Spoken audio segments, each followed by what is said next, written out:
ہم حضرت موسیٰ علیہ السلام کا واقعہ پڑھ رہے ہیں، جس کے 2 پارٹ ہم پہلے سے ہی اپلوڈ کر چکے ہیں، کیونکہ ان کا واقعہ بہت زیادہ لینتھی تھا۔ قرآن پاک میں بھی سب سے زیادہ حضرت موسیٰ علیہ السلام کا اور ان کی قوم بنی اسرائیل کا ذکر ہے، تو ان کا جو حصہ ہے وہ تھوڑا سا بڑا تھا، اس وجہ سے ہم نے اس کو 3 پارٹس میں ڈیوائیڈ کیا تھا۔ پہلے 2 پارٹ ہم اپلوڈ کر چکے ہیں، جبکہ یہ تیسرا اور لاسٹ پارٹ ہے۔ اس کو آج ہم سٹارٹ کرتے ہیں اور انشاءاللہ تعالی اس کو مکمل کرتے ہیں۔ اس کے بعد حضرت موسیٰ علیہ السلام ان 70 آدمیوں کو ساتھ لے کر اپنی قوم کی طرف لوٹے تو دیکھا کہ لوگ گمراہ ہو چکے ہیں اور بچھڑے کی پوجا کر رہے ہیں۔ حضرت موسیٰ علیہ السلام نے حضرت ہارون علیہ السلام سے پوچھ گچھ کی، کیونکہ ہارون علیہ السلام کو اپنا نائب بنا کر لوگوں کو تبلیغ کرنے کے لیے چھوڑ کر گئے تھے، اس لیے حضرت ہارون علیہ السلام سے لوگوں کے گمراہی کا سبب دریافت کیا۔ تو ہارون علیہ السلام نے سارا ماجرا بیان کرتے ہوئے کہا، سامری نے سب کو گمراہ کرنا شروع کیا۔ اس نے لوگوں کو بتایا کہ موسیٰ علیہ السلام اور ان کے ساتھ جو لوگ گئے ہیں وہ سب کے سب مر چکے ہیں۔ حضرت موسیٰ علیہ السلام کی جگہ پر میں کام کروں گا۔ تم لوگ خدا کو دیکھنا چاہو گے تو میں تم لوگوں کو دکھا دوں گا۔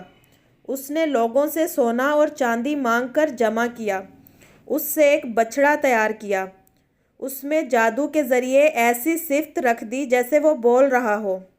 بچڑے کو ایک کھلی جگہ پر رکھ دیا اور اس کے ارد گرد لوگ جمع ہو گئے۔ سامری نے لوگوں سے کہا کہ میں بچڑے سے جو کچھ پوچھوں گا یہ جواب دے گا۔ سامری نے بچڑے سے پوچھا کہ تو کون ہے؟ بچڑے نے جواب دیا، میں تمہارا رب ہوں۔ موسیٰ علیہ السلام اور ان کے ساتھی زندہ نہیں ہیں، تم مجھے رب مانو اور سامری کی باتوں پر عمل کرو۔ حضرت موسیٰ علیہ السلام نے ہارون کی زبانی تمام باتیں سنی تو قوم سے کہا کہ اس رب کا حکم مانو جس نے ساری کائنات کو پیدا کیا۔ اللہ نے مجھ پر کتاب تورات نازل کی ہے، یہی شریعت ہے، اس پر عمل کرو۔ پھر آپ نے سامری کے بنائے ہوئے بچڑے کو توڑ ڈالا اور کہا کہ یہ بت پرستی ہے، بتوں کی پوجا نہ کرو، نیک عمل کرو، برائی سے بچو۔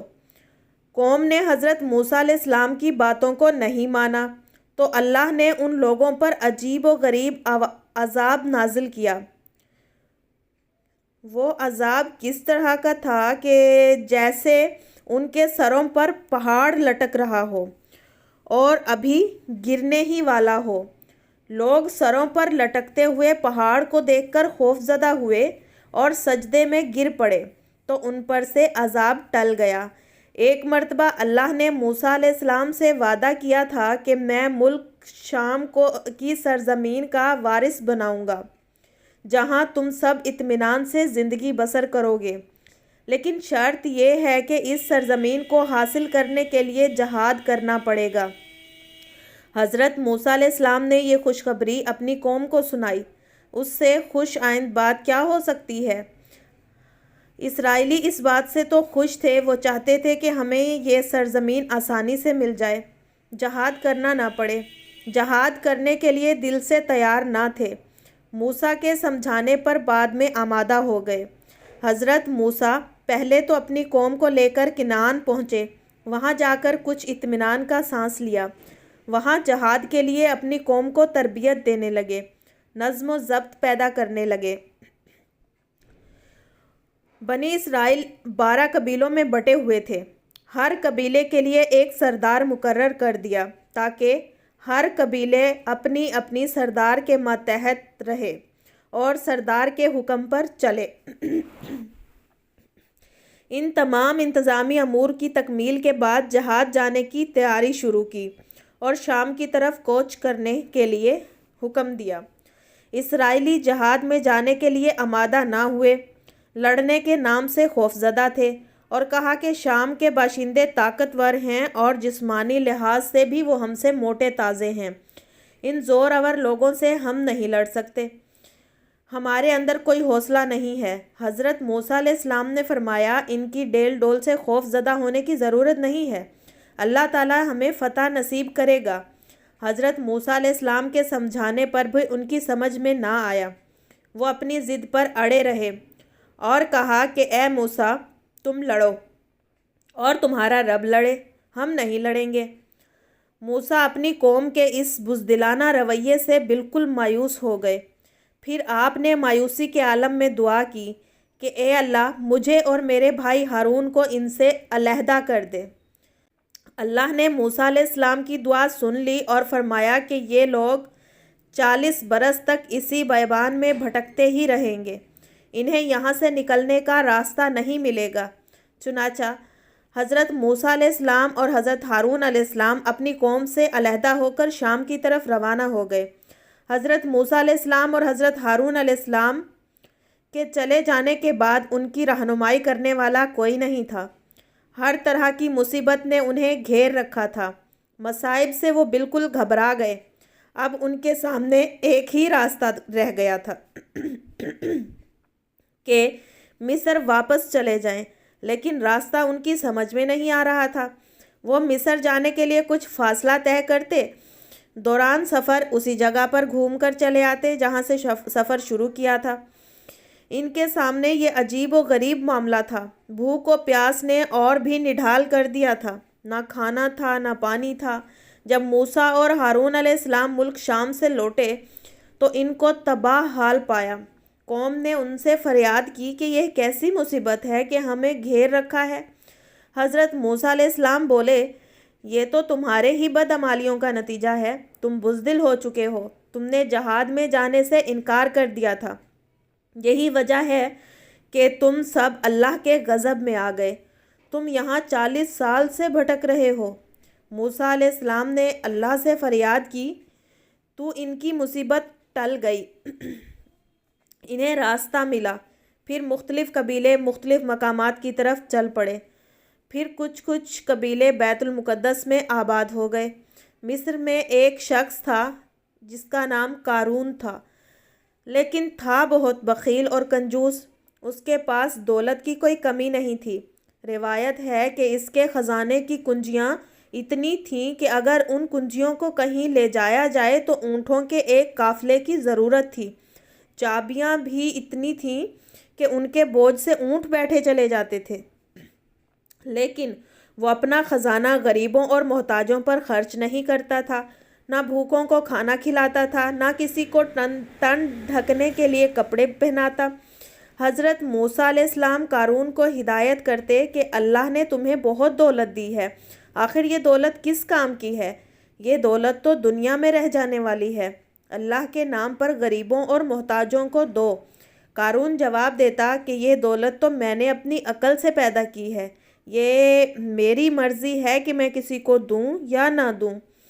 حضرت موسیٰ علیہ السلام کہتے کہ اپنے مال میں سے زکوٰۃ ہی نکال دو، اس میں غریبوں کا بھلا ہوگا، تمہیں دعائیں دیں گے، خدا تم سے راضی ہوگا۔ قارون کہتا کہ اگر میں اپنے مال میں سے زکوٰۃ نکالوں گا تو خدا مجھے اس کے بدلے میں کیا دے گا؟ موسیٰ علیہ السلام نے فرمایا کہ تیری آخرت سنور جائے گی۔ وہ موسیٰ پر الزام لگایا کرتا تھا کہ موسیٰ میری دولت چھیننا چاہتا ہے۔ صرف یہی نہیں بلکہ حضرت موسیٰ علیہ السلام کی پاک بازی پر بھی دھبا لگاتا اور بہتان باندھتا تھا۔ حضرت موسیٰ علیہ السلام قارون کے رویے اور ضد سے بہت پریشان تھے۔ انہیں یقین ہو چکا تھا قارون کبھی بھی راہ راست پر نہیں آئے گا، بلکہ الٹا حضرت موسیٰ علیہ السلام کو بدنام کرنا شروع کیا اور تکلیفیں پہنچایا کرتا تھا۔ اس پر اللہ تعالیٰ نے فرمایا کہ اے ایمان والو، ان لوگوں کی مانند نہ ہو جانا جن لوگوں نے موسیٰ کو تکلیفیں دیں۔ اللہ کے نزدیک موسیٰ نہایت نیک اور پاک باز ہیں۔ حضرت موسیٰ علیہ السلام بالکل مایوس ہو چکے تھے۔ انہوں نے اللہ سے فریاد کی تو اللہ نے موسیٰ علیہ السلام سے فرمایا کہ اپنا عصا زمین پر مارو۔ حضرت موسیٰ علیہ السلام نے زمین پر عصا مارا تو زمین پھٹ گئی۔ حضرت موسیٰ علیہ السلام نے زمین سے کہا کہ اے زمین، تو قارون کو اپنے اندر سمو لے۔ اللہ نے موسیٰ کی دعا سن لی اور زمین نے اپنا سینہ کھول دیا۔ زمین آہستہ آہستہ پھٹنے لگی۔ قارون ایک ہی بات دہراتا رہا کہ موسیٰ میری دولت پر قبضہ کرنا چاہتا ہے۔ پھر موسیٰ نے فرمایا اے زمین اس کی دولت کو بھی اپنے اندر سمو لے۔ قارون نے اپنی دولت سمیت ڈھیروں مٹی میں چلا گیا، نہ وہ رہا نہ اس کی دولت، اس کے شاندار محل کے آثار بھی مٹ گئے۔ حضرت موسیٰ علیہ السلام کو علم سے بہت محبت تھی، اسی لیے وہ علم کی تلاش میں رہتے تھے اور وہ بھی خیال کرتے تھے کہ انہیں بہت زیادہ علم حاصل رہے۔ اس پر اللہ تعالیٰ نے حضرت موسیٰ علیہ السلام سے فرمایا تم سے زیادہ علم میرے ایک بندے کے پاس ہے، اگر تو جاننا چاہتا ہے تو اس بندے سے ملاقات کر۔ حضرت موسیٰ علیہ السلام نے دریافت فرمایا کہ ایسا بندہ کون ہے اور کہاں ہے؟ میں اس سے ملنا چاہتا ہوں۔ اللہ تعالیٰ نے ایک ایسے مقام کی طرف اشارہ کیا جہاں دو دریا آپس میں ملتے ہیں۔ چنانچہ حضرت موسیٰ علیہ السلام تلاش کرتے ہوئے اس مقام پر پہنچے۔ روایات کے مطابق ان کا نام خضر علیہ السلام ہے۔ خضر علیہ السلام بھولے بھٹکوں کو راستہ دکھایا کرتے ہیں۔ حضرت موسیٰ علیہ السلام نے خضر علیہ السلام سے ملاقات کی۔ الیک سلیک کے بعد آپس میں باتیں ہوئیں۔ حضرت موسیٰ علیہ السلام نے ان سے اپنا مدعا بیان کیا اور کہا کہ جو علم آپ کے پاس ہے میں سیکھنا چاہتا ہوں، اس سلسلے میں آپ میری رہنمائی فرمائیں۔ حضرت خضر علیہ السلام نے فرمایا کہ میں جو کچھ کروں آپ مجھ سے نہیں پوچھیں گے۔ حضرت موسیٰ علیہ السلام اس شرط کو مان گئے اور عہد کیا کہ آپ جو کچھ کریں گے میں نہیں پوچھوں گا اور نہ مداخلت کروں گا۔ حضرت خضر نے پھر فرمایا کہ میں جو کچھ کروں گا آپ صبر نہیں کر سکیں گے۔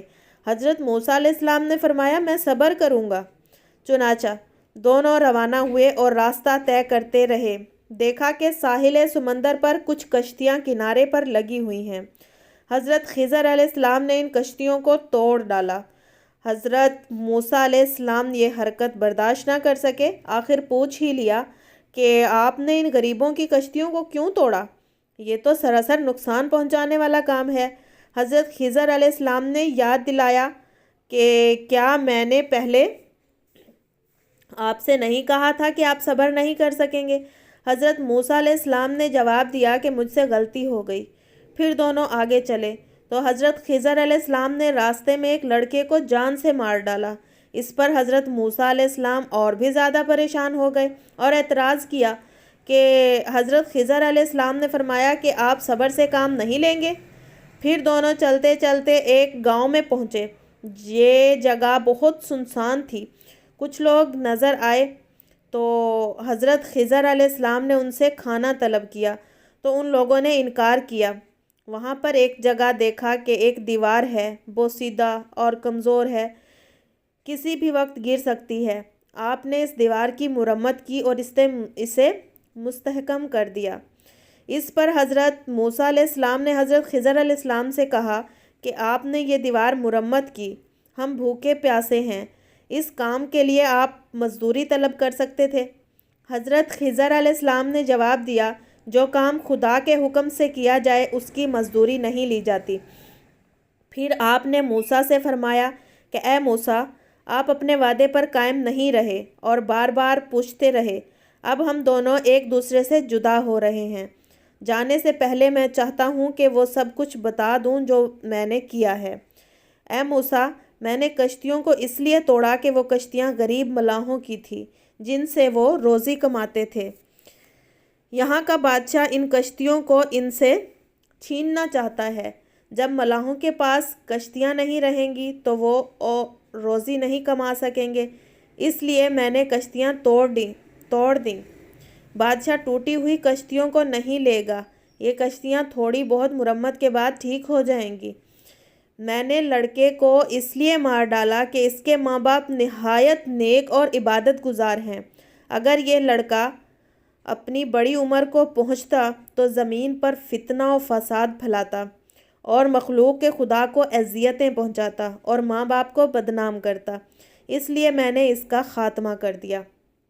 آگے چل کر میں نے دیوار مرمت کی، اس میں یتیم بچوں کا مال گڑھا ہوا ہے۔ یہ مال بچوں کے باپ نے ان کے لیے رکھ چھوڑا ہے، جب بچے بڑے ہوں گے تو گڑھا ہوا مال نکالیں گے۔ دیوار مرمت نہ کرنے کی صورت میں گر جانے کا اندیشہ ہے۔ اگر دیوار گر جاتی ہے تو یہاں کے اوباش لوگ دیکھ لیتے اور مال ہتھیا لیتے۔ حضرت خضر علیہ السلام اور حضرت موسیٰ علیہ السلام دونوں نے اپنی اپنی راہ لی۔ حضرت موسیٰ علیہ السلام اپنی قوم کے پاس گئے اور نیک کاموں کی طرف بلایا۔ یہ حضرت موسیٰ علیہ السلام کا مکمل واقعہ تھا جو آج ہم نے کمپلیٹ پڑھ لیا۔